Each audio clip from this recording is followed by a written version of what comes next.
un seul réflexe. Écoutez Radio BDC One sur bdc1.com seulement. Bonjour à tous, 16h sur BDC One, bienvenue dans l'émission Excentrique. Excentrique comme tous les dimanches de 16h à 19h sur BDC One et en direct, je tiens à le repréciser. René va arriver, vous inquiétez pas, je prends le démarrage comme d'habitude. Vous savez que l'habitude de René c'est d'arriver 16h, pour lui c'est pas 16h, mais bon bref, c'est pas grave. Le chat est ouvert, oui, donc www.equality-radio.fr. Vous pouvez réagir en direct sur notre chat et le téléphone également est ouvert. Bon, sachant qu'on n'a pas de sujet, on va un petit peu improviser. Voilà, donc on va faire une petite improvisation. On va faire l'actu de la semaine. Allez, soyons fous parce qu'avec tout ce qu'on entend depuis 15 jours, que ça nous bassine, mais autant en parler comme ça une fois pour toutes, comme ça on est tranquille. L'histoire de la fin du monde le 21 décembre. Alors là, vendredi, soi-disant qu'on va tous mourir, on va tous y passer ici et là. Bon bref, moi personnellement j'y crois pas. Je sais pas si tu y crois toi. Moi j'y crois pas du tout. Je trouve que c'est un peu dommage de prévoir des choses parce que si ça serait vraiment la fin du monde, automatiquement ça serait pas prévu du tout. Bah déjà ça se verrait, je pense déjà en ce moment parce que l'histoire de l'alignement des planètes, je crois que les planètes on les aurait vues en ce moment dans l'état. Je pense qu'on aurait vu des problèmes au niveau météo, même s'il y a c'est vrai, il y a des problèmes, il y a les tornades, il y a les ouragans, il y a les tremblements de terre, mais bon, je pense qu'il y aurait plus de dégâts que ça encore à l'heure actuelle si vraiment on y passerait vendredi. Après il y a l'histoire des changements de pôle. Oui, je pense que ça aussi, ça serait déjà, je pense que eux ils manquent pas d'emploi les pôles. Oh, c'est nul ça. C'est pas grave. Oubliez, c'est les pôles qui changent la tour, soi-disant. Bon, bref, ça, j'y crois pas non plus. Après, qu'est-ce qu'on nous a prédit d'autre après l'alignement des planètes, après ça, le calendrier Maya. Je préfère même pas en parler. Ça serait encore mieux. Le calendrier Maya, je sais pas comment ils prévoient que le 21 décembre, on va y passer. Le Nostradamus, même chose. Enfin, ils ont tous prévu le 21 décembre, comme par hasard. Je ne sais pas pourquoi. Mais bon, c'est des trucs qui sont lancés à l'aveugle parce qu'en fin de compte, ils peuvent pas le prédire. Automatiquement, si ça doit arriver la fin du monde, automatiquement ça préviendra jamais. Ils préviendront jamais. Ça va se passer et c'est tout. Ça va se passer, mais moi je crois pas. Ça va, vendredi, il y en a qui se disent oui, en une seconde, bing, on va exploser. Franchement, non, je crois pas. J'ai Lionel qui est sur le chat qui me dit c'est la fin du monde, repentissez-vous. Pourquoi pas. D'ailleurs, Lionel, n'oublie pas que comme tu m'as dit, comme on s'est dit, tu peux réagir au téléphone.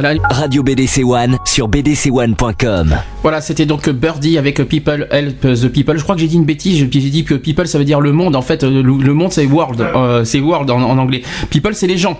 Donc les gens, non, people c'est plus les gens en anglais. Les gens aiment les gens plutôt. Je crois que nous avons René qui est arrivé avec nous. Je sais pas si vous entendez la porte qui grince. Donc ça c'est plutôt une bonne nouvelle qui va arriver en plus tout en discrétion. Mais merci à vous. Bonjour à tous, bonjour à toutes. Heureusement que j'ai des chroniqueurs chouchous exemplaires. Je les adore et c'est pour ça qu'ils sont toujours avec moi en bonne compagnie. Ponctuel et en plus le téléphone qui sonne. Merci au téléphone. Allô, c'est GG je crois, c'est ça? C'est moi. Non, c'est Lionel. Non, c'est Lionel. Attends, je te mets le son, René, pour que tu puisses entendre. Oui, bonjour Lionel. Avant que tu arrives, on essaye de faire, comme on n'avait pas les sujets, on a fait un petit débat sur la fin du monde, du 21 décembre. Alors forcément, j'ai le menu.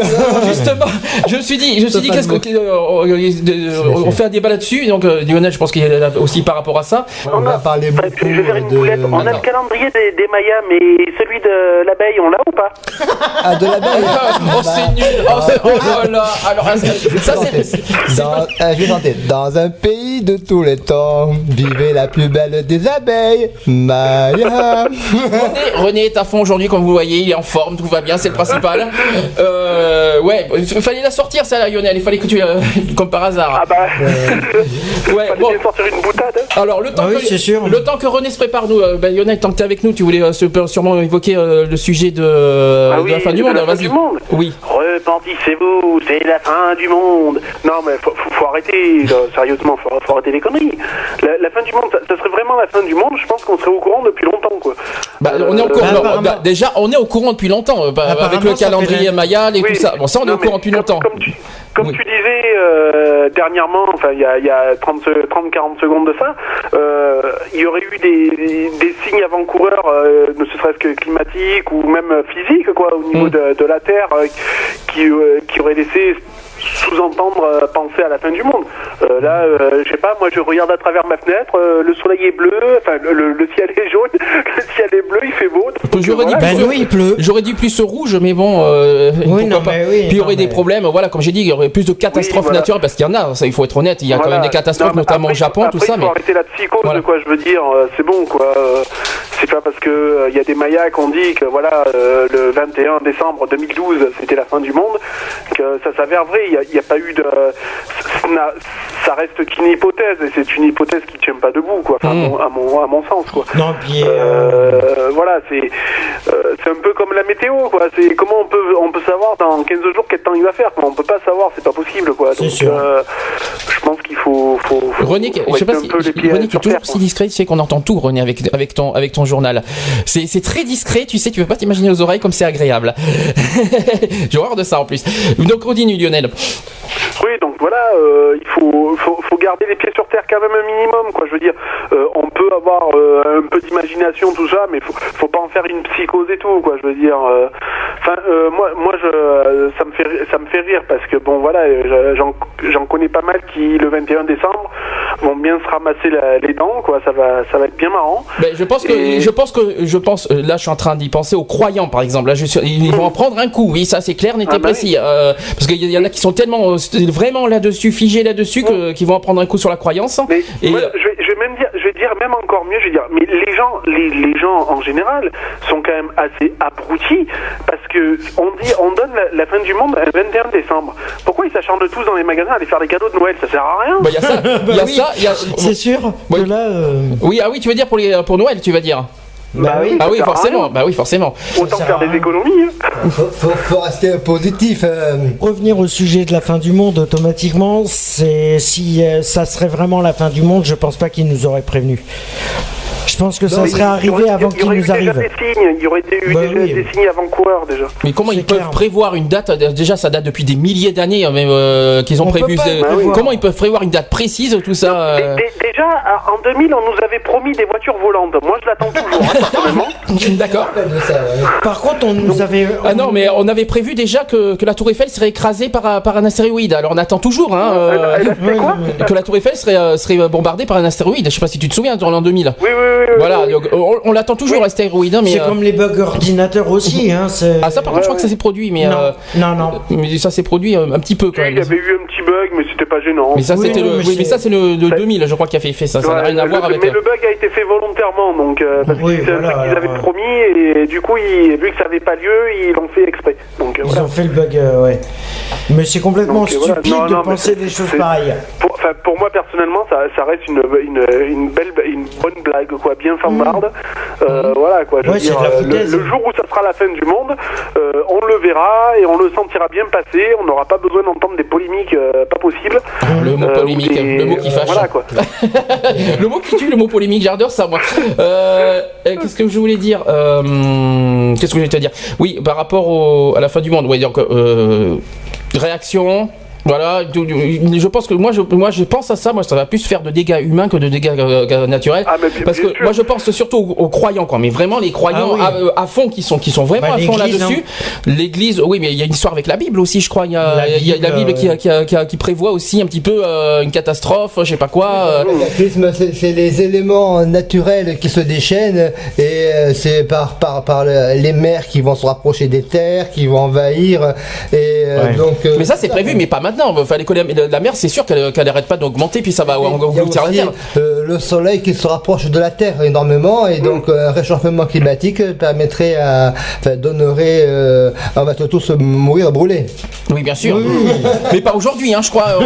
C'est loin d'être le cas. Ça se voit. Aujourd'hui, il fait 100 degrés, tu vois. Qui bronzent pas, donc voilà, maintenant ils auront de quoi faire. Non, mais c'est sûr. Regardez le réchauffement climatique, il fait 100 degrés, on va mourir. Vous avez vu ça, mais c'est impressionnant. Ouais, non, le réchauffement climatique, il a une belle jambe. Si les gouvernements arrêtaient d'envoyer des conneries là-haut dans l'espace, ça serait déjà pas mal. Hein. Puis il y a les publicités qui s'y mettent aussi. Axe, je suis en train de penser à Axe par exemple, je crois, qui font des pubs. Le calendrier Maya prévoit la fin du monde le 21 décembre. Ils font même le coffret de parfum 21 décembre. Oui, mais ça devient médiatique ce truc. Ils en font maintenant un événement médiatique. Un événement commercial. Ouais, je pense que ça fait. Ouais, surtout ça. Mais bien sûr. C'est surtout commercial. Pour faire du pognon. Hein. Ah bah ça. Mais bon. Mais c'est bizarre, il n'y a pas encore de trucs sur Noël en disant achetez vos cadeaux de Noël avant la fin du monde. Bizarre, non, mais ça n'a pas été encore évoqué. Mais bon. Ouais. Non, mais bon, voilà, c'est. Pourtant, moi qui ai envie de faire un excellent réveillon de Noël, merde alors. Bah, alors. Tu le feras en présence de Saint-Pierre, hein, tant pis. Oui. Bah, ça serait peut-être notre dernière émission, fêtons-la bien ensemble alors. Mais fêtons ensemble gaiement. Ah oui, parce que le 23, le 22, on pourra pas faire, et le 23, on pourra pas. Alors, et Noël non plus. Enfin, bon. Non, mais bon. Arrêtons. Voilà, de retour dans Excentrique. Encore un grand merci à Mister Alex et Mister Sandy. J'ai ça pour vous en cadeau. Je te remercie. J'en avais bien besoin en plus. Les bulles à volonté. Voilà. Et puis gros événement du siècle. Gros événement, parce que grosse, il y a un petit problème. Plutôt gros événement, oui. Grosse attitude, alors on pourrait dire. On peut dire ça, oui. Grosse attitude et tout. Radio BDC One sur bdc1.com. Voilà, de retour dans Excentrique, j'ai avec moi un ami, le président de l'association LGP Bordeaux. On passe à l'antenne. Bonjour Paul, comment vas-tu ? Bonjour, très bien. Un peu fatigué après cette manifestation, mais tout va bien. On a bien marché. Donc mobilisation partout en province samedi et ce dimanche à Paris pour la grosse en faveur pour le mariage, bien entendu. Hein. Et donc lesbiennes, gays, bi, trans, hétéros, tous égaux. Tel le message est relayé dans les cortèges de la manifestation en faveur du mariage. Dans de nombreuses villes de France et puis à Paris, comme par exemple à Marseille 7000 marcheurs, à Lyon 4000 marcheurs, à Montpellier entre 2000 et 3000, et là donc Paul a participé à l'aventure, à la marche solidaire parisienne. Est-ce que tu peux nous en dire comment s'est passée cette ambiance ? Mais c'était très bien. Il y avait énormément de monde. Alors j'ai pas eu les chiffres en direct, mais énormément de monde. C'était vraiment impressionnant par rapport aux manifestations qu'on a pu faire à Bordeaux notamment, où c'était une organisation locale. Donc c'était déjà bien, mais là c'était impressionnant. Vraiment, il y avait beaucoup de monde. Et puis c'était une manifestation pour l'égalité. Tu l'as déjà dit, pour l'égalité des droits, pour l'ouverture de la PMA, de la procréation médicalement assistée pour les couples de lesbiennes également. Donc ça va plus loin que le projet de loi actuel. Il y avait énormément de monde et le message c'était toujours oui au mariage, oui à l'adoption, oui à la procréation médicalement assistée et évidemment oui à l'égalité. Et c'était ça le message vraiment qui était porté. C'était très intéressant de voir tous ces messages, ces mots qui étaient tous sur la même ligne: égalité de droits, égalité des droits des familles, et il faut offrir à tous les citoyens français le même droit pour le mariage civil évidemment. D'accord. Et il y avait beaucoup de monde avec vous, autour de vous, au niveau participants, comme autres associations. Il n'y avait pas que la LGP Bordeaux, il y avait d'autres, l'Inter-LGBT Paris qui organisait la marche. Il y avait d'autres associations qui vous accompagnaient, style syndicat, style autres institutions. Est-ce qu'il y avait des partenaires politiques présents qui étaient pour le soutien du mariage ? Oui, bien sûr. Il y avait un carré entier réservé aux élus. Il y avait un carré réservé aux responsables associatifs où j'ai été au début pour représenter évidemment la LGP. Mais pour tout vous dire, le cortège juste des associations LGBT qui étaient en tête avant les syndicats et avant les partis politiques s'étendait sur tout le boulevard Saint-Michel. Pour ceux qui connaissent Paris, c'était très très impressionnant. Il y avait évidemment tous les syndicats nationaux qui étaient présents. Il y avait les partis politiques. J'ai pu voir le Front de gauche, j'ai pu voir le NPA qui était présent, j'ai pu voir le Parti socialiste évidemment qui était fortement présent également. Voilà, donc une grande manifestation unitaire, comme on avait pu le faire à Bordeaux, qui rassemblait très largement les associations et les syndicats et les partis politiques. Ouais, c'est très bien toi que l'Aquitaine, que la Gironde et notamment Bordeaux puissent avoir organisé un bus pour emmener tous ces militants pour défiler sur Paris. C'est une bonne initiative et ça permet de vraiment apporter une réalité au projet et dire c'est utile, on en a besoin et il faut que ça fonctionne et que cette loi ne soit pas désuète, ne soit pas vidée de tout son sens. C'est le but du soutien et des marches pour l'égalité, bien entendu, et contre la discrimination. Moi, j'ai donné mon sentiment sur ça pour dire qu'une fois que la loi sera adoptée, ça va diminuer les pressions et les préjugés et regarder l'homosexualité différemment. J'espère que ce but de cette loi aille dans ce sens-là. Et toi, t'en penses quoi, toi? Ben, je partage ton avis, évidemment. À partir du moment où la loi elle-même distingue les couples en fonction de leur amour et en fonction de leur orientation sexuelle, comment dire après à la société que entre hétéros et homos c'est le même amour et c'est les mêmes raisons qui nous poussent à vouloir marier quelqu'un ou à vouloir vivre avec quelqu'un, fonder une famille éventuellement. Voilà, si la loi distingue ces personnes-là, ces couples-là, ce discours-là est évidemment diminué. C'est pour ça que le mariage pour tous et puis l'adoption pour tous, ça permettra, on le pense en tout cas à LGP, de diminuer les discriminations et de diminuer les préjugés en fait tout simplement envers les personnes homosexuelles. Donc on a marché, oui, c'était important évidemment d'être présent pour nous, la LGP Bordeaux. C'était difficile d'organiser le bus, c'était pas évident. On a besoin de monde, on a besoin de militants, donc évidemment bien sûr. Est-ce qu'il y avait beaucoup de musique? Ouais.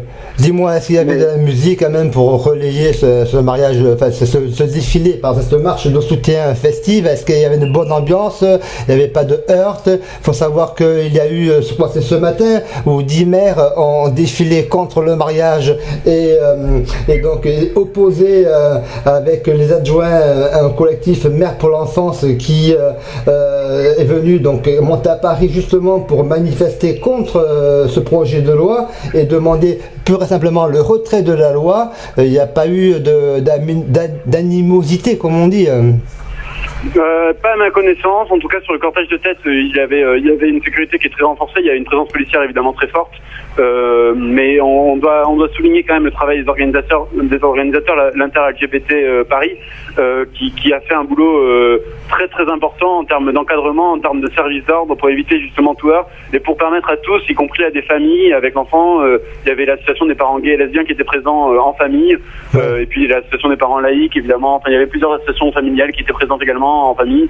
Il fallait vraiment éviter tout heurt et il n'y en a pas eu à ma connaissance, en tout cas pas sur le trajet que j'ai pu parcourir de la marche. Il n'y a pas eu de heurt, donc tant mieux, on s'en félicite et il faut saluer vraiment l'organisation de la LGBT Paris, l'inter-LGBT qui a fait un très très bon boulot de ce point de vue-là. C'était impressionnant le nombre de personnes qu'ils ont pu mobiliser pour faire ce service d'ordre et c'était indispensable, je pense. D'accord, Paul, dis-moi justement au tracé de la marche, j'ai appris ce matin qu'au dernier moment ils ont modifié le parcours et le trajet. Est-ce que vous étiez au courant? Est-ce que vous avez été informé en arrivant sur Paris en début après-midi pour comme quoi le trajet a été modifié? Alors, on a été informé hier, nous, de la modification du trajet. Je ne sais pas pour quelle raison. Je pense que c'était essentiellement pour des raisons de sécurité. Le trajet initial était prévu pour aller à la Bastille, de la place de la Bastille à l'Opéra. Ouais. Finalement, il a été changé et puis on a terminé là au Luxembourg. On a traversé la Seine, on est passé rive gauche et on a fini à Luxembourg. Mais bon, si c'est, je ne sais pas pour quelle raison, mais on a été prévenu hier et ça n'a pas posé de problème aux manifestants. La marche était quand même belle et militante tout le long du parcours. Ouais, est-ce que tu crois pas qu'ils ont voulu enlever cette image emblématique sur la Bastille, sur la prise de la Bastille au niveau de la loi? Non, c'est uniquement sécuritaire. Hein. Non, on est quand même parti de la Bastille. Hein. On est quand même parti de la Bastille. On a fini, c'était juste le point d'arrivée qui a été changé. On a fini au Luxembourg. Comme symbole, c'est pas mal. Hein. Le Sénat est encore pas mal réticent. En tout cas, les sénateurs sont pas mal réticents au projet de loi. C'est pas mal de finir à proximité immédiate du palais du Sénat, du palais du Luxembourg. Oui, tout à fait. Ouais. Voilà. Donc non, je pense pas que ce ce soit une volonté politique de nous dévier. Les forces de police étaient très présentes. Ils nous ont même escorté le bus à l'entrée de Paris pour nous amener au plus vite à la Bastille et nous permettre d'accéder au plus vite au cortège.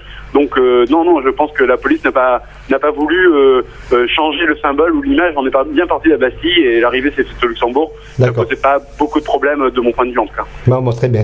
Donc très bon sentiment de ce soutien et de ces avancées qu'est un progrès. Cette loi, ça fait tellement longtemps, ça fait plus de 10 ans qu'on a attendu pour le Pacs. Maintenant, mon point de vue personnel, c'est ça suffit, il y en a marre. Maintenant, on passe à autre chose. On est là, on veut l'égalité. Il faut passer le cap. D'autres pays ont enrayé le pas. La France est tout à fait en mesure d'acquérir et d'affronter. C'est pas un affront d'avoir tout simplement de proposer à tous les citoyens une égalité au niveau des droits. Voilà. Oui, tout à fait. Moi, je partage tout à fait ton avis. Pouvoir se marier en mairie, pouvoir avoir le même contrat d'union entre deux personnes, entre tous les citoyens, ça paraît en complète inadéquation avec le principe républicain de l'égalité. Il est temps de résoudre ce problème-là et de passer le pas, de franchir le pas. Et puis c'était important évidemment pour nous d'être présents parce que je pense que c'est vraiment un moment historique, un tournant historique, et que dans quelques années on se souviendra de ces moments-là, on se souviendra qu'on a dû se battre pour avoir ce droit, et on trouvera ça ridicule d'avoir dû manifester pour avoir quand même ce droit qui paraît une évidence, en tout cas pour une grande partie des Français et pour une grande partie du monde qui nous regarde en disant c'est étrange quand même que la France, pays des droits de l'homme, pays de l'égalité, soit encore en retard sur ces questions-là. Il est temps qu'on reprenne une longueur d'avance. Bon, il faut savoir qu'on s'attend quand même à pas mal d'amendements qui vont arriver pour fin janvier quand le Parlement va rentrer en débat, en discussion sur la loi, parce qu'elle est déjà validée par le Conseil des ministres. Maintenant, on attend la navette, l'ascenseur entre le Sénat et l'Assemblée nationale. Ils vont faire donc ils vont débattre sur la loi, et donc ces amendements, les partis sont plus ou moins sur la PMA pas très d'accord, et ils risquent peut-être à voter quelques amendements. Je pense que nos députés seront vigilants et resteront bien présents dans le contexte de la loi pour qu'elle soit la plus complète possible. C'est tout l'enjeu de ces manifestations, tout à fait. Réaliser enfin l'égalité des droits, y compris en intégrant la PMA, en faisant des amendements en faveur de la PMA. Voilà, nous on invite tous nos militants et toutes les personnes qui le souhaitent à écrire à leurs députés pour leur demander de se mobiliser sur ces questions-là. On sait qu'en tout cas du côté des élus girondins, certains nous ont confirmé qu'ils soutiendraient un amendement ou qu'ils proposeraient eux-mêmes un amendement pour la PMA. Et bon, ça va dans le bon sens évidemment. Il faut le faire et il faut aller jusqu'au bout de ce projet de loi et intégrer une vraie égalité, y compris sur la PMA. Ça semble absurde de faire un projet de loi pour l'égalité et finalement d'exclure la PMA qui est ouverte aux couples hétérosexuels et d'exclure les couples de lesbiennes de ça, quoi. Voilà, et le dernier point qui nous interpelle aussi, c'est sur l'adoption, parce que souvent ils sont plus ou moins favorables à l'égalité de mariage, mais totalement opposés à l'adoption. Et comme moi je dis, deux personnes de même sexe sont à même capables de pouvoir élever un enfant, et dans nos familles monoparentales également ils sont plus ou moins désœuvrés, et on est aussi capable donc d'assumer l'avenir d'un enfant. Il y a des personnels féminins et des personnels masculins dans le giron, autour des couples. Et ton sentiment sur l'adoption, toi? Bon, d'abord, l'adoption, elle sera ouverte de fait en ouvrant le mariage. Dans le code civil, dans le code de la famille, il y a l'adoption qui est ouverte. Donc ça, c'est une première chose. La seconde, c'est qu'on demande la possibilité pour les couples non mariés homosexuels de pouvoir adopter. On espère également qu'il y aura des amendements dans ce sens-là. Ça paraît évidemment une évidence. Les familles ne vivent pas en vase clos. Il y a des référents masculins, il y a des référents féminins tout autour d'eux, au-delà des parents. Et puis ce qu'on doit dire et répéter, c'est que les enfants ont avant tout besoin d'amour et d'une famille qui veut des enfants. Et dans ces cadres-là, il n'y a pas de question d'orientation sexuelle ou non.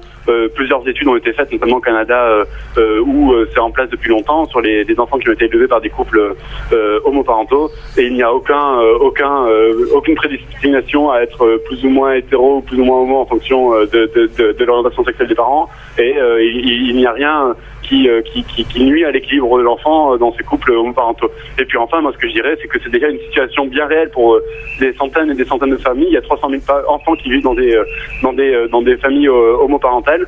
Et pour eux aussi, il faut offrir des droits à ces enfants, des protections, et leur permettre d'avoir des vrais parents avec des droits et des devoirs, évidemment, sur leurs enfants. Et ça paraît une évidence. Il faut résoudre aussi ce problème-là, cet anachronisme-là. La situation existe déjà en France. Plusieurs pays autour de nous ont déjà ouvert ce droit-là. Ça semble incohérent qu'aujourd'hui, en France, on reste arc-bouté sur ces questions-là. Oui, dis-moi, Paul, tant qu'on y est, quel genre de slogan tu as pu voir des pancartes pendant la manif, comme à Bordeaux? Si tu te rappelles, c'était deux mères, deux pères, un maire, M-A-I-R-E. Et les opposants, c'était un papa, une maman, et papi, mamie, on t'aime. Nous aussi, on aime nos grands-parents, bien entendu. Hein. Et, est-ce que tu as pu voir des slogans lors de la marche? Alors, j'en ai pas vu énormément, parce que je te dis, j'étais dans le cortège de tête.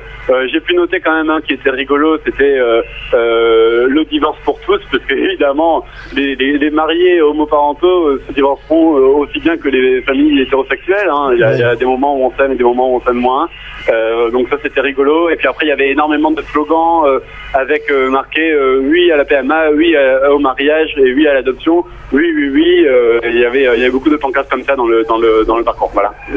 Sandy, tu voulais réagir par rapport à l'égalité? Oui, alors je voulais juste alors là cette fois j'ai réagi en tant que président de l'association Equality. Je rappelle que je suis aussi président d'une association à la fois LGBT qui contre toutes les discriminations. J'aimerais réagir sur tout ce que j'entends. Donc d'une part, donc on est bien, comme toujours, on est pour ce genre de manifestation, on est pour l'égalité des droits, on est en faveur du mariage, on est en faveur de l'adoption. J'espère franchement que le 29 janvier l'Assemblée nationale que ça se passera bien tout ça. Faut pas quand même oublier que l'UMP va attaquer en janvier. Oui. Qu'il va falloir le 13 janvier, ils vont défiler contre le mariage. Moi, je pense que c'est plus important. Il va falloir vraiment se mobiliser en janvier pour porter ce projet de loi jusqu'au bout, parce que eux, l'UMP ne nous feront pas de cadeau. Hein. Donc, il va falloir tous ensemble. Là, je parle à toutes les associations LGBT de France. Il va falloir se mobiliser à unisson. Justement, on parle du mot égalité. Eh bien, j'aimerais bien que ce mot égalité soit le mot d'ordre pour les manifestations. En gros, le sens propre du mot égalité soit respecté, c'est-à-dire que toutes les associations soient unies, mais vraiment unies à fond pour faire porter ce projet de loi. Ce que je veux dire, c'est que voilà, c'est pas parce qu'il y a des petites associations et des grandes associations que les petites associations doivent être de côté et les grandes associations en avant. Non, toutes les associations méritent les unes et les autres d'être ensemble et de porter ce projet. Je parle pour Bordeaux, je parle pour Paris. Aurélio de Paris dit pour lui que le mariage gay pourrait conduire à l'inceste et à la pédophilie. Oui, mais ça c'est encore autre chose. Hein. Et donc, mais ça c'est les opposants au mariage. Mais justement, le problème c'est qu'ils mélangent le mariage et l'homosexualité. Donc ils mettent tout ensemble, ils incluent tout ensemble et ils mélangent tout. Et moi je suis pas d'accord. D'ailleurs, ce que je ne comprends pas, et ça c'est un appel, qu'est-ce que la justice et la politique attendent pour punir tous ces genres ces propos? Qu'est-ce qu'ils attendent C'est punissable l'homophobie, hein. Que ce soit sur des pancartes, des manifestations, on n'a pas à laisser dire des choses immondes. Quand je vois par exemple l'UMP prendre le slogan de SOS Racisme, qui marque des choses comme ça, mais de quel droit? Mais c'est pas parce qu'on est des politiques qu'on a tous les droits. J'ai jamais vu ça. J'entends des propos comme Christian Van Est, comme Christine Boutin, comme plein de choses. Ils annoncent des propos ignobles, que ce soit sur les radios et tout ça. On leur dit rien, on leur fait rien. Mais on donne la liberté d'expression, c'est génial. Mais ça, on n'a pas à laisser dire des choses comme ça. C'est ignoble. Bon, ça, je comprends pas pourquoi la justice et la politique n'interviennent pas et ne mettent pas là-dessus. Ça, c'est le premier point. Voilà. Deuxième point, là, c'est sur l'égalité. Je tiens à rappeler que c'est sympa que toutes les manifs qu'on a aujourd'hui. Hein. Oui. Je tiens à rappeler qu'on a fait quand même l'année dernière, nous, notre association, à l'époque, on s'appelait Gayfree. On s'appelait à l'époque Gayfree. On a fait une manifestation pour l'égalité. On nous a tourné le dos pour autant. Et aujourd'hui, ils remettent ça tous ensemble. Donc, comme quoi, parce c'est que sympa. c'était ça qu'il fallait faire et vous étiez dans le bon, Mais c'est dommage. dans le bon contexte. C'est dommage. Et c'était peut-être un peu trop tôt et c'est pour cela que c'est jamais trop tôt. Les gens c'est jamais n'ont trop pas tôt. suivi, Non, c'est pas vrai. C'est jamais trop tôt. Il y avait je suis désolé, il y avait l'Assemblée nationale en juin 2011. Oui. Il y avait le projet de mariage en juin 2011. On a fait ça pour ça. L'été, ouais. Donc justement, quand on dit que c'est trop tôt, c'est pas vrai. D'accord. Et personne nous a aidé pour autant et personne. Alors quand je vois aujourd'hui tout ça, j'ai bien vécu. quand je vois tout ça aujourd'hui, tous les pancartes. Je dis pas le contraire que les pancartes sont tout ce que quand j'ai vu. Là, je pars de Bordeaux parce que Paris, on ne sait pas comment ça s'est passé. Apparemment, l'ambiance est bonne. Et tant mieux qu'il n'y a pas eu de problème. D'ailleurs, à Bordeaux, il n'y a pas eu de problème. Il faut savoir que le mariage homo, l'adhésion des Français reste très élevée et ils sont favorables pour. Mais le problème, c'est pas la mobilisation des opposants, ils sont favorables au projet du gouvernement d'ouvrir le droit au mariage pour les couples. Tu sais que le problème, c'est pas le mariage, de toute façon. Hein. Non. Quand tu regardes bien les pancartes, c'est plus l'homoparentalité et l'adoption qui est visée. Qui sont visés. Mais la PMA, ça les embête quelque part que deux mecs ou deux nanas se marient. Forcément. Et le mariage, qui dit mariage dit adoption, parce que dans les textes de loi du Code civil, et c'est ça. Si le mariage est adopté, forcément à côté, l'homoparentalité suivra. C'est pour ça, mais c'est plus sur l'homoparentalité qui est visé. C'est pas du tout le mariage. C'est ça que je comprends pas d'ailleurs. C'est pour dire que. Et juste pour conclure, un détail qui me tient à cœur, et ça, on porte bien notre nom. Maintenant, l'association s'appelle Equality, ça veut dire égalité justement en anglais. Justement, solidarité. Il y a juste une chose, un tout petit message que j'aimerais faire passer aux associations. Quand vous annoncez manifestation pour l'égalité, le mot égalité, respectez ce mot, mais dans tous les sens du terme, que ce soit à l'extérieur ou à l'intérieur. Mais si vous luttez pour l'égalité, mais montrez vraiment que vous luttez pour l'égalité, et ne pas montrer et par derrière le dos faire exclure les gens, tout ça. Non, l'égalité, c'est égalité. On va pas, ne soyez pas il faut pas duper les gens non plus. Il ne faut pas qu'ils soient divisés. C'est pas ça. Il n'y a pas de division d'une part, et de deux, ne pas duper les gens en disant oui, à l'extérieur on est pour l'égalité, et puis en interne notre association que c'est le contraire. Moi je suis pas d'accord sur ça. C'était juste un petit message personnel que je voulais souligner. C'est pour l'égalité, contre l'homophobie, bien entendu. Et toutes les discriminations, s'il te plaît. Voilà.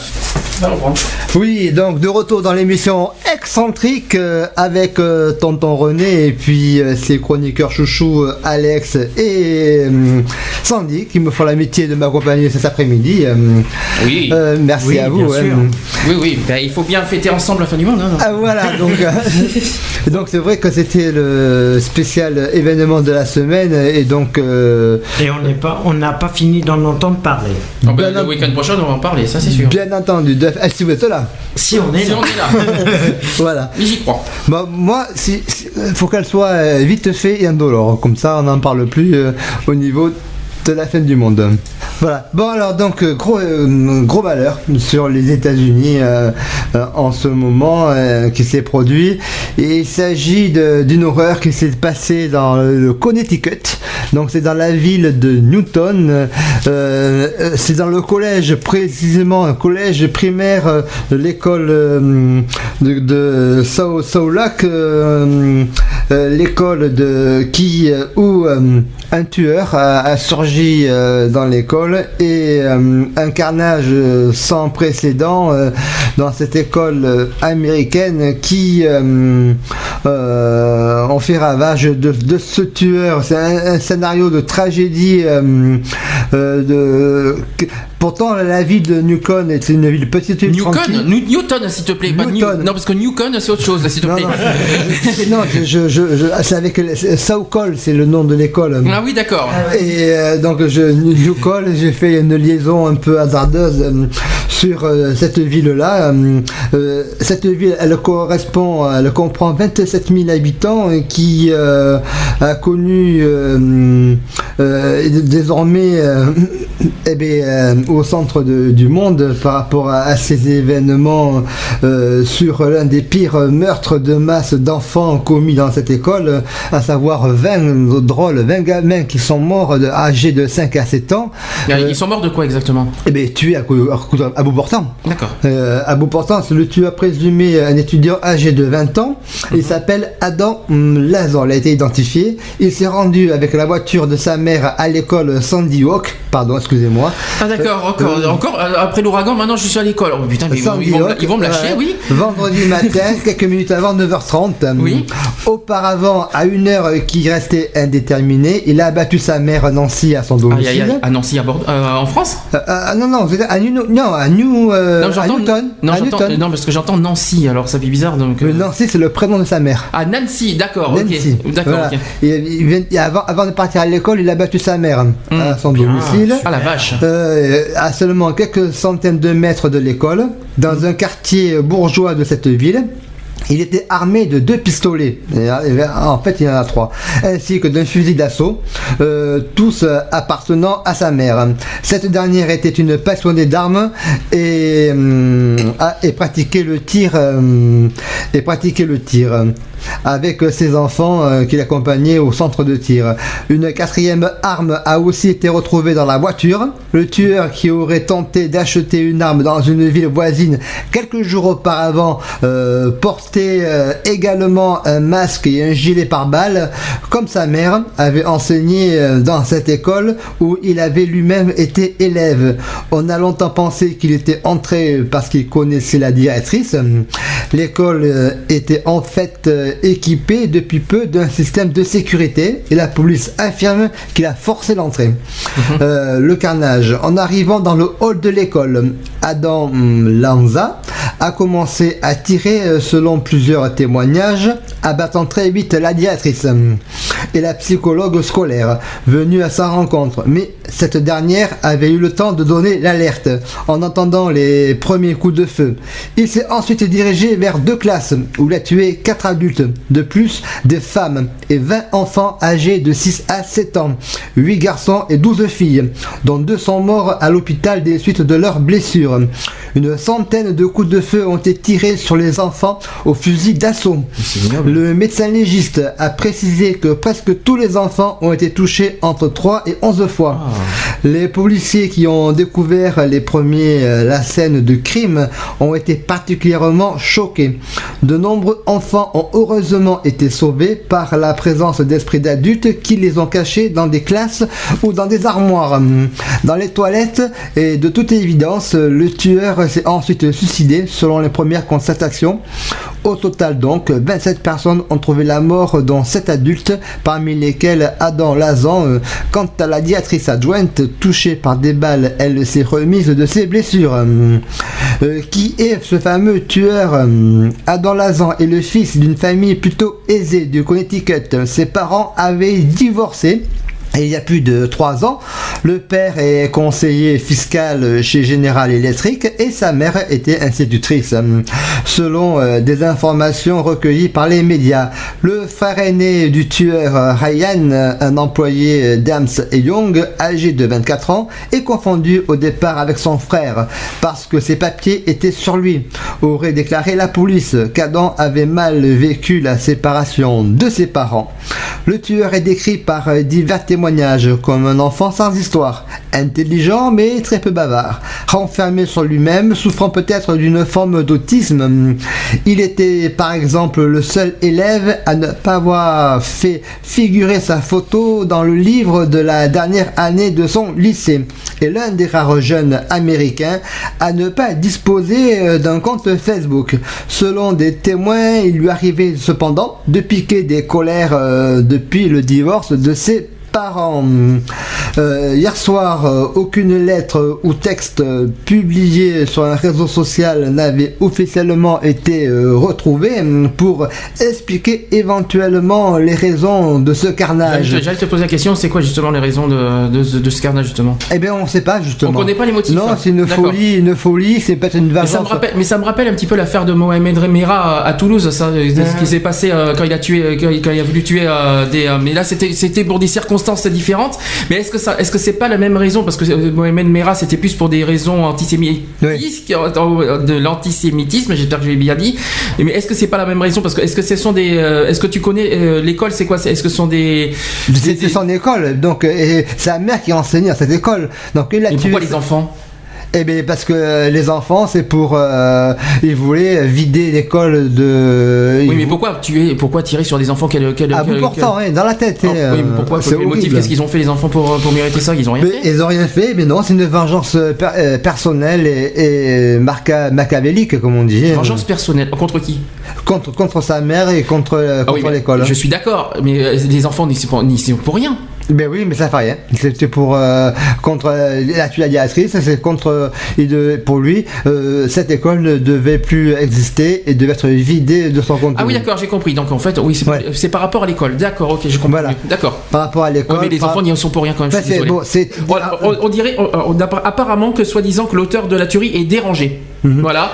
Des médias américains ont aussi fait état d'une altercation avec des adultes de l'école quelques jours avant le drame, un fait nié hier soir par le chef de la police, le lieutenant Vance, qui est sur l'affaire. Le caractère asocial du tueur pourrait être un signe explicatif, selon le criminologue Yves Bianco-Brun. Ce profil du tueur n'est pas inconnu, ce sont des personnes isolées, solitaires, qui souffrent d'une forme de dépression et veulent entraîner les autres dans leur mort. Cela explique parfois des massacres. Le psychologue ne pense pas en revanche qu'un phénomène d'imitation de jeunes forcenés ou de jeux vidéo suffise pour justifier un passage à l'acte aussi violent. Un tel contexte et de tels exemples peuvent influer, mais c'est tout. Voilà. Au passage, la directrice de l'établissement, c'est Dawn Hochsprung, et la psychologue qui ont entendu du bruit sont venues à sa rencontre et ont été les premières à se faire tuer, au passage. Et juste avant, la principale avait pris le soin d'enclencher le système de haut-parleur qui retransmet le bruit des balles et qui prévient ainsi les professeurs. Voilà, donc ça c'était une autre chose. Et les enquêteurs devront désormais aussi retracer précisément les événements et notamment dans quel ordre les enfants ont été exécutés. Une femme touchée a quant à elle survécu à ses blessures. Donc ça, il fallait le souligner aussi. Et il y a eu quand même des professeurs qui ont été héroïques, qui ont sauvé des enfants. Bon, il faut aussi le souligner, qu'il y a des professeurs qui ont tout fait pour sauver des enfants. Je vais vous le donner. J'ai un témoignage là. Bon, c'est une horreur absolue. Il faut savoir que voilà, Victoria, une jeune fille, elle est morte hier. Elle s'est sacrifiée au niveau de ses enfants.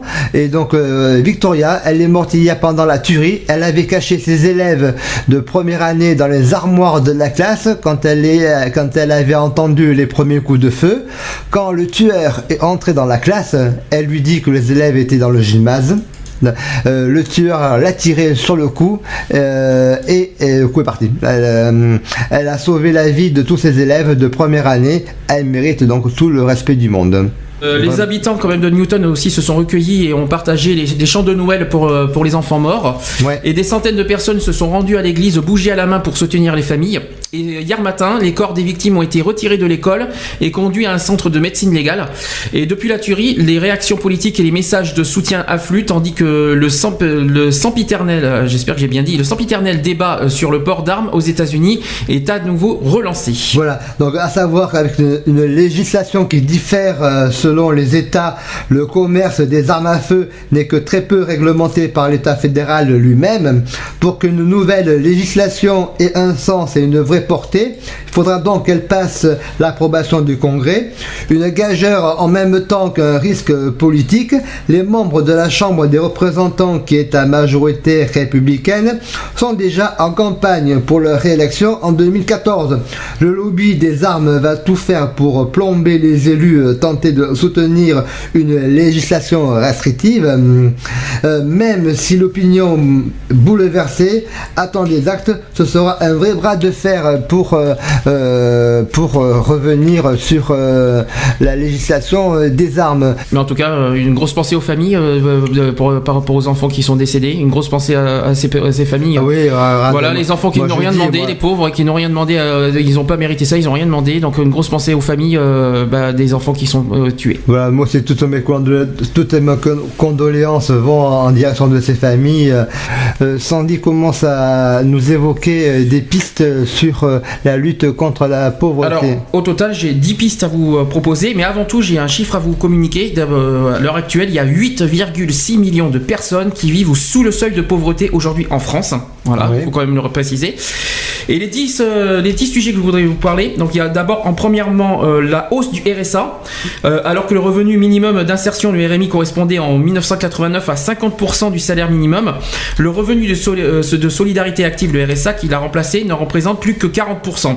Le groupe de travail sur les droits sociaux préconise une hausse de 3% par an sur 5 ans, soit 15% de hausse en fin de mandat. Cette mesure phare, très attendue par les associations, coûterait environ 3 milliards d'euros. Et Bruno Grouès propose aussi de remplacer le RSA d'activité, qui est un complément pour les salariés, par un crédit d'impôt moins complexe à obtenir. Deuxième point, il y a le revenu pour les moins de 25 ans. Un revenu pour les moins de 25 ans, c'est-à-dire que selon un rapport de l'Institut national de la jeunesse et de l'éducation populaire, près d'un quart des jeunes, soit 22,5%, vivent sous le seuil de pauvreté. Ça, il faut quand même le souligner. D'accord. Alors, pas d'accompagner sur l'augmentation du RSA, tu viens de le dire. Alors justement, ils veulent proposer ils veulent faire le RSA jeune. Voilà. D'abord, un RSA socle qui représente plus que 43% du SMIC et l'amener à 50% du salaire minimum dans les 10 ans qui viennent. Cette allocation sera augmentée de 10% d'ici à 2017 avec une première revalorisation de 2% dès septembre 2013. La revalorisation représentera un coût d'au moins 1 milliard d'euros en 2017. À effectif d'allocataires constants. Quant au RSA activité, force est de constater qu'il n'a pas atteint ses objectifs. Donc une réforme du RSA activité comme de la prime pour l'emploi dont l'objectif est similaire sera donc proposée au premier semestre 2013. C'est parmi les mesures que le Premier ministre vient de prononcer sur cet ensemble de mesures de la lutte contre la pauvreté. Bien entendu, elles doivent se comprendre dans un plan plus vaste visant à réindustrialiser notre pays et à favoriser l'emploi. Voilà. Vite fait sur le RSA jeune quand même, qui est aujourd'hui réservé à ceux qui ont travaillé de plus de 2 ans. Voilà. Et résultat, il ne bénéficie à l'heure actuelle qu'à 9000 personnes. Voilà. Et en élargissant les critères, par exemple 6 mois de travail sur les 3 dernières années, on atteindrait 150 000 jeunes. Voilà. Ils disent que ce contrat d'insertion destiné à à 100 000 jeunes non qualifiés de 18 à 25 ans va être créé à partir de la rentrée 2013. Une garantie jeune, si vous voulez, consistera en un contrat d'un an renouvelable signé entre le jeune et le service public de l'emploi, a précisé M. Hérault. Il bénéficiera alors pendant ces périodes d'inactivité d'une garantie de ressources d'un niveau équivalent au RSA socle, soit environ 450 € par mois par jeune. Le dispositif devrait coûter 500 millions d'euros en année pleine. D'accord. Voilà. Je continue, parce qu'il y a tellement de choses à dire. J'ai le sujet avec toi. Donc troisième point, le logement. Voilà, donc, il faut plus de logements moins chers. Alors Christophe Robert, délégué général de la Fondation Abbé Pierre, résume une phrase des exigences immenses dans un pays qui compte 150 000 sans-abri et près de 3,6 millions de mal logés. Il réclame dès 2013 un moratoire sur les expulsions locatives, la création de 20 000 hébergements d'urgence et de 20 000 autres logements sociaux. D'autres mesures sont à l'étude, comme le doublement de la partie charge de l'aide au logement pour lutter contre la précarité énergétique ou la captation de 250 000 logements privés chaque année pour en faire du logement social. Quatrième point. Au niveau des aides sociales, il faudrait que ça soit mieux utilisé. Tu veux dire ? Je vais t'accompagner. Le gouvernement maintient l'objectif de construire 150 000 logements sociaux par an. Le plan prévoit également la création en 2013 de 8 000 places d'hébergement pour les sans-abri et les demandeurs d'asile, des aides pour faciliter l'accès à un logement pour 9 000 ménages et la prochaine mise en œuvre d'une grande universelle des risques, une garantie universelle des risques locatifs pour faciliter l'accès à un logement aux personnes défavorisées. Coût de la mesure 100 millions d'euros. Très bien. Continue alors, quatrième point. Alors, quatrième point, c'est sur les aides sociales. La France a plutôt de bonnes lois sociales. Malheureusement, on n'y accède pas, déplore Bruno Grouès. Le non-recours au droit peut atteindre des proportions considérables. Donc, il y a 35% pour le RSA, 68% pour le RSA activité, pour être exact, et 29% de la couverture maladie universelle, la fameuse CMU, selon le Conseil d'analyse stratégique. Et pour y remédier, il faut améliorer l'information, simplifier les démarches administratives et cesser de stigmatiser les pauvres. Est-ce que tu as quelque chose sur ça encore ? Non, moi, j'ai sur enfance et famille. Alors là, j'y suis justement. 5e point, les crèches. Il faut des crèches pour tous et l'école dès 2 ans. Alors, les inégalités se creusent dès l'enfance. Pour aider les mères à retrouver un emploi et pour socialiser les enfants, le groupe de travail pour l'éducation préconise d'accueillir un enfant sur 5 en crèche en 2022 et de passer de 15 à 25% d'enfants de 2 ans à l'école maternelle, dont 20% de places réservées aux plus démunis. D'accord. Alors moi, en face et famille, j'ai une réflexion générale sur la politique familiale. Ça va être menée au premier trimestre 2013 pour aboutir à une amélioration conséquente des actes aux familles monoparentales et nombreuses confrontées à la pauvreté. Le gouvernement promet de faciliter l'accès aux crèches donc, et à la cantine scolaire pour les enfants de familles modestes. Un point aussi sur le surendettement. Je l'ai, le surendettement. C'est en 7e point, moi. Il sera créé un registre national des crédits aux particuliers à l'occasion de la prochaine loi sur la consommation. Qu'est-ce que tu as, toi? Alors, moi, de mon côté, sur le surendettement, en 2011, 235 000 dossiers de surendettement ont été déposés à la Banque de France, soit 7% de plus que l'année précédente. Le groupe de travail souhaite que les organismes bancaires mettent en place un registre informatisé qui recense l'ensemble des crédits contractés par les ménages. Voilà. Pour revenir sur l'accès au droit du RSA, alors que plus des 2/3 des allocataires potentiels du RSA activité ne le demandent pas, le gouvernement lancera des campagnes de promotion des droits sociaux en 2013. Le gouvernement promet des objectifs de baisse des taux de non-recours, prestation par prestation, et de simplifier les démarches administratives. Alors je continue, cette fois ça concerne la CMU. On réclame une vraie couverture maladie universelle, d'ailleurs on aura 2 petites choses à dire là-dessus. Faute d'argent, 23% des Français renoncent à des soins. Médecins du Monde, c'est une association, demande que soit fusionnée l'aide médicale d'État, l'AME, et la couverture maladie universelle, la CMU, et que les plafonds de la CMU complémentaire soient augmentés. Voilà, ça c'est une bonne nouvelle, afin que des personnes handicapées et les plus âgées puissent en bénéficier. Alléluia, c'est ce qu'on demande. Parce que je tiens juste une précision là-dessus, que les handicapés n'ont pas la CMU, et ça je trouve ça vraiment dégueulasse. Non, c'est vraiment désastreux. C'est une l'égalité. C'est vraiment dégueulasse, quoi. Égalité, la CMU c'est le droit aux médicaments et c'est le droit aux prestations de chez les médecins et en pharmacie, bien entendu. T'as quelque chose D'accord. Moi j'ai sur les CDD qui sont sur les CDD abusifs qui seront peut-être pénalisés. Contre la pauvreté, une chose est centrale, lutter contre la précarité de l'emploi, estime Louis Morin. Les syndicats demandent de pénaliser les recours abusifs au CDD, c'est les fameux contrats à durée déterminée.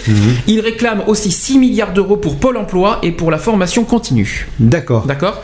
Je continue ou c'est tu peux encore. Alors je finis, il reste 2 trucs. Alors il y a des bénéficiaires associés aux décisions.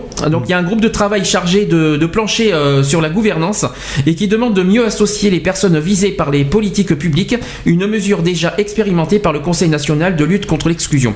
Et dernier point, les associations réclament des objectifs clairs de réduction de la pauvreté et pour assurer concrètement le suivi de ce plan quinquennal, les préfets pourraient être évalués sur les indicateurs de baisse de la précarité et du mal logement, suggère Christophe Robert qui est de la Fondation Abbé Pierre. Voilà, j'ai fini. Moi je voulais ajouter un point. La réforme de la gouvernance, le gouvernement souhaite davantage impliquer les personnes pauvres à l'élaboration et au suivi des politiques publiques. Voilà. maintenant, on va parler sur les sans-abri. Au niveau place aux femmes. Les femmes, elles sont délaissées, elles sont difficiles. Alors, j'ai sans-abri, un refuge pour elles. Voilà. Un constat qui a été fait. Sans sécurité ni intimité, les hébergements dortoirs sont souvent désertés, notamment par les femmes. Une jeune fille habitant du Cameroun, qui habite depuis peu en France, c'est la première fois qu'elle se retrouve sur un logement, qu'elle se sent vraiment chez elle. Jessie, 25 ans, nous reçoit dans sa chambre flambant neuve, la couette colorée et bien bordée. Rien ne traîne.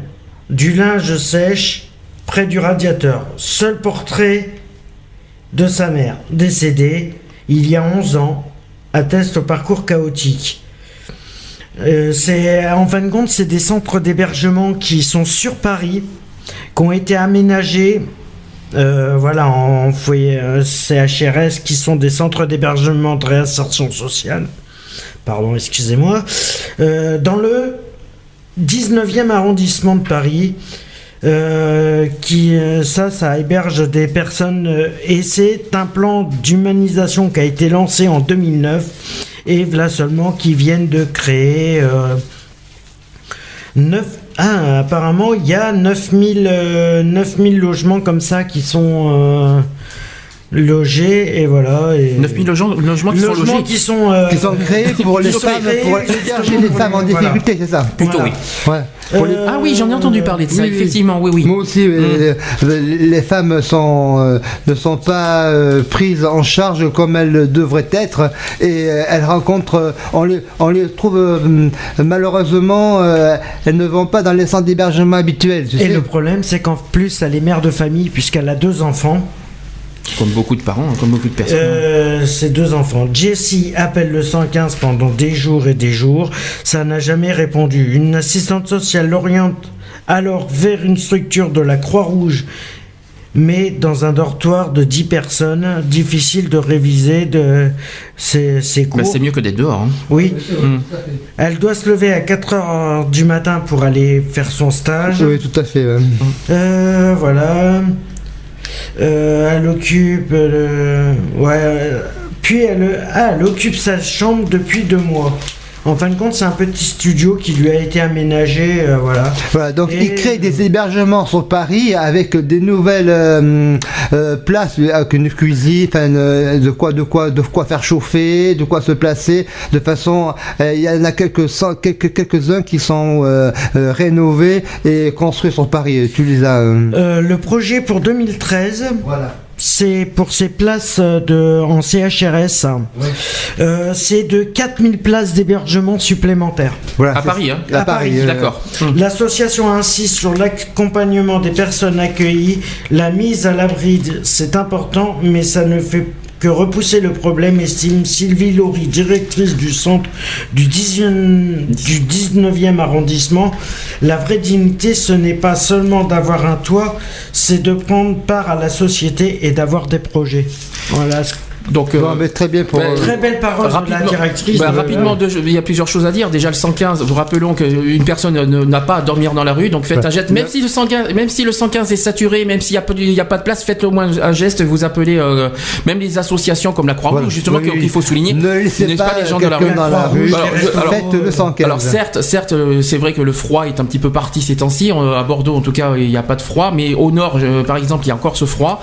Donc on ne laisse pas les gens dehors. De toute façon, même que ce soit au chaud ou en froid, on ne laisse pas les gens dehors. Appelez le 115 ou appelez les Croix-Rouges ou les associations caritatives qui se mobilisent par rapport à ça. Il faut pas laisser les gens dans la rue. Ça, c'était juste une petite précision. Alors, en 2013, l'école passera à l'ère du 2.0.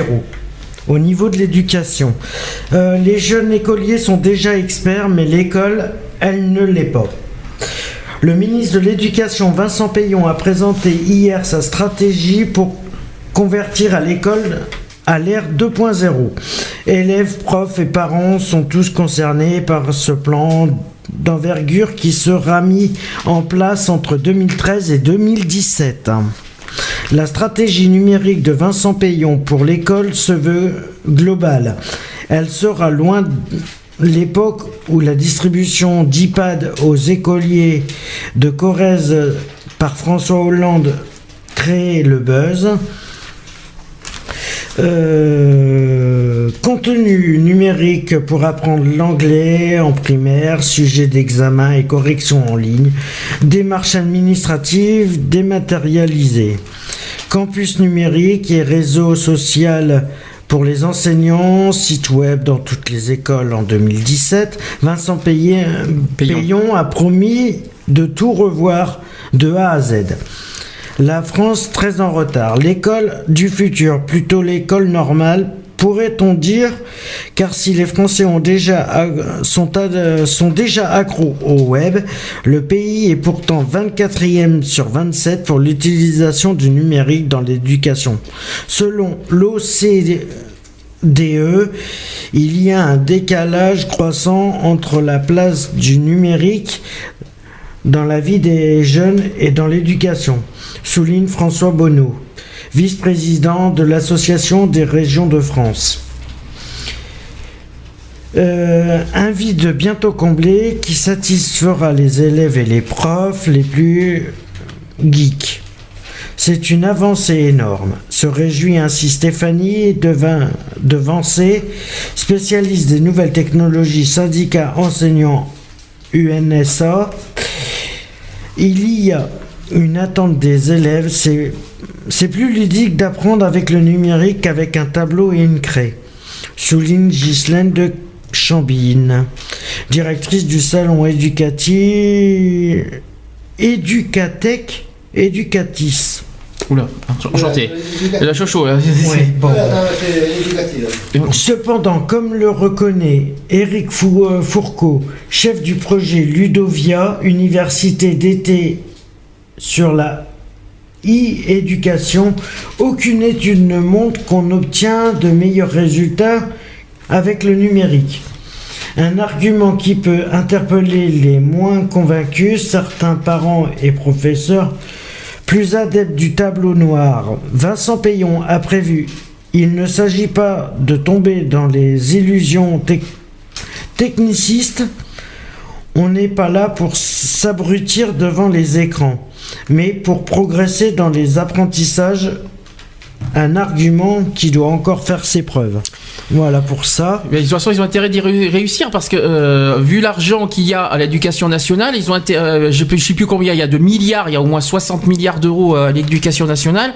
Ils ont plutôt intérêt de réussir ce projet parce que quand je pense qu'on est en pleine crise et qu'ils ont privilégié l'éducation nationale par rapport au futur d'école, félicitations. Mais j'espère que vous nous décevrez pas parce que faire passer en premier l'éducation nationale et oublier et côté qu'on s'endette.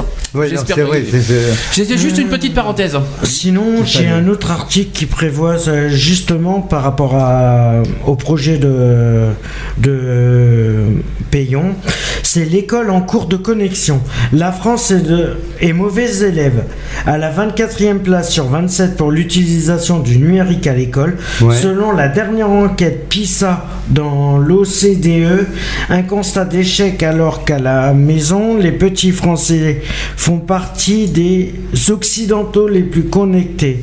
Pour tenter de remonter dans ce classement, Vincent Payon a présenté hier une stratégie globale qui se veut plus complète que la quinzaine de plans numériques élaborés par le gouvernement depuis 30 ans. La sienne englobe des mesures pour tous, élèves, parents, enseignants et chefs d'établissement. Dès le printemps, les écoles primaires pourront ainsi faire des achats groupés de matériel et seront incitées à se raccorder au haut débit. Un plébiscite pro-numérique, de quoi faciliter l'accès des élèves à de nouveaux contenus numériques qui feront l'objet d'une filière française de production. Ce souhait est partagé par les enseignants, parents d'élèves qui sont 95% à considérer que le numérique rend les cours plus attractifs. Les 3/4 des adultes pensent qu'il accroît l'efficacité de l'enseignement, ce qui n'est toutefois pas confirmé scientifiquement. Dans cet esprit, un outil interactif sera mis en place pour faciliter les échanges parents-professeurs dans l'apprentissage de la lecture. L'étude de l'anglais sera améliorée au primaire avec une offre de contenu appelée English for School.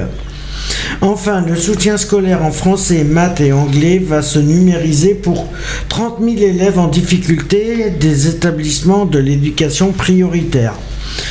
Et pour les accompagner les enseignants dans cette révolution, un module de formation à l'enseignement numérique sera intégré au cursus des écoles supérieures du professorat et de l'éducation. Les professeurs déjà en poste pourront quant à eux en bénéficier dans les cadres de leur formation continue. Par rapport aux profs, un Facebook pour profs. À la rentrée 2014, les enseignants pourront communiquer entre eux sur un réseau social dédié, un site par école. En 2017, chaque établissement devra disposer d'un site web d'information sur la vie scolaire, absence des professeurs, cantine et fournitures. Voilà. Mais en fin de compte, le projet sera vraiment mis en place en 2017. Une question. Concentrez-vous d'abord sur les questions économiques et sociales, disent les Français au gouvernement. Donc c'est une question au gouvernement. Voilà ce que le gouvernement répond. Interrogé sur les mesures qu'il souhaite voir prioritairement mises en œuvre dans les mois à venir. Alors 54% des sondés plaident pour la réduction des déficits. Je crois que c'est normal. 50% pour la lutte contre la fraude fiscale et sociale. La crise pesant sur les préoccupations, les mesures sociétales comme l'acte 2 de la décentralisation, 4%. Et le mariage pour tous, d'après toi, combien ? Combien de pourcents 10%. C'est 10% gagnés, exactement. C'est 10% qui sont en revanche relégués. D'ailleurs, c'est relégué en queue de peloton.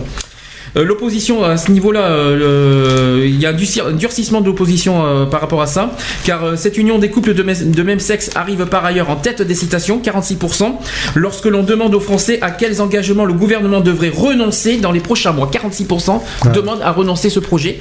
C'est triste.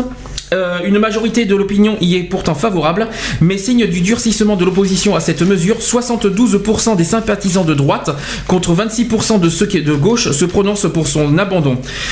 Il y a quand même 26% de gauche qui demandent l'abandon du projet quand même. C'est pas encore gagné finalement. Non, c'est pas gagné parce que c'est une conquête qui va se faire petit à petit et il faut absolument que la mobilisation de nos députés soit totale dans l'hémicycle à partir du 29 janvier dans l'échange et le vote de cette loi qui est vraiment utile et indispensable. Il y a une dernière chose qui est préoccupée par les Français, c'est la réévaluation de la TVA qui suscite beaucoup d'inquiétudes et qui recueille moins de réponses négatives. Les sondés sont 41% à juger qu'elle doit être remise au placard. Ah oui, non, parce que ça, la TVA à 20% qui va remplacer celle de 19,6, un relevé de 0,4 points, 10% pour celle la réduite de 7% à 10%. Par contre, à 5% pour les denrées alimentaires et pour les produits de première nécessité sera diminué de 5,5, va descendre à 5% pour les produits de consommation. Et donc des efforts sont mitigés et donc pour relever la dette du pays malgré tout. Mais le problème, c'est que c'est au niveau le problème, c'est celle des restaurateurs aussi qui est en train d'augmenter. C'était pas passé à 7% les restaurations. Elle était à 7%, mais elle est passée à 10% maintenant. Elle va passer dans un projet de loi. Non, elle est passée à 10%. Non, il faut c'est un projet qui va passer à 10%. Ouais. Tu sais quand est-ce que ça passe ça? Non, c'est pour un projet 2013. Premier semestre sera au Conseil des ministres. 10% quoi? Tu veux dire les menus, on va la TVA. Le taux de la TVA réduite. Mais il y avait la TVA sociale à 7%, il me semble. Oui. Et là, ils vont remettre une. La TVA sociale va être à 5%. Alors, non, voilà, pour les produits de première nécessité. Les pâtes, tout ça. Oui, mais pour les restaurateurs, elle va passer à 10%. Et les livres. Oui, mais ça, c'est la TVA réduite, qui va passer de 5%. Et les 10%, c'est quoi, s'il te plaît? Non, aujourd'hui, ça, c'est 7%. Oui, mais justement, mais la gauche n'avait pas dit qu'il voulait, le gouvernement, dans l'engagement, ne voulait pas dégager ce 7% pour le remettre à 5,5 ? Non. Ils n'avaient pas parlé de ça. C'était pas. Non, c'est la TVA à 5,5 qui passe à 5%, donc je sais pas. Ça, c'est une bonne nouvelle. Et le 19,6, il passe en combien ? À 20%. Ça va, mais c'est mieux que 21,4 que vous avez. Pour les produits, tout la TVA actuelle. C'est mieux que 21,2 qu'on a failli avoir en octobre. Donc, oui, voilà, ouais. Donc, elle est annoncée pour faire 10-20. C'est quoi? C'est pour 10 taux réduit, 20 taux plein fort. Donc ça revient à ce qu'on dit. Donc ça revient à ce qu'on dit par rapport à la crise. Et je pense qu'il faut augmenter. Par rapport à la crise. Donc ils redemandent encore un effort aux Français. Ouais. Et on a parlé là, il y a un quart d'heure de l'éducation nationale auquel ils donnent 60 milliards d'euros. Moi je trouve ça un scandale. Ils demandent aux efforts français pour combler la crise et à côté ils donnent je sais pas combien de milliards d'euros à l'éducation nationale alors qu'ils en ont pas. Est-ce qu'ils en ont besoin de temps? Là, ouais, ça je me demande. C'est la question que je me pose moi. Sur ces 60 milliards, ils peuvent en mettre un peu de côté pour la crise. Je sais pas comment expliquer, mais voilà, vas-y. Pour finir en beauté, puis fêter Noël ensemble aussi. Voilà, pour se souhaiter un bon Noël et une bonne fin d'année. Voilà, bonne fête à tous. Une bonne résurrection aussi. Voilà, voilà, comme d'hab. Voilà. Je vous dis, sortez couverts. Protégez-vous, ne donnez pas froid à votre intime, et puis ne donnez pas froid à votre intime. Je pense qu'il va falloir retenir cette phrase avec René.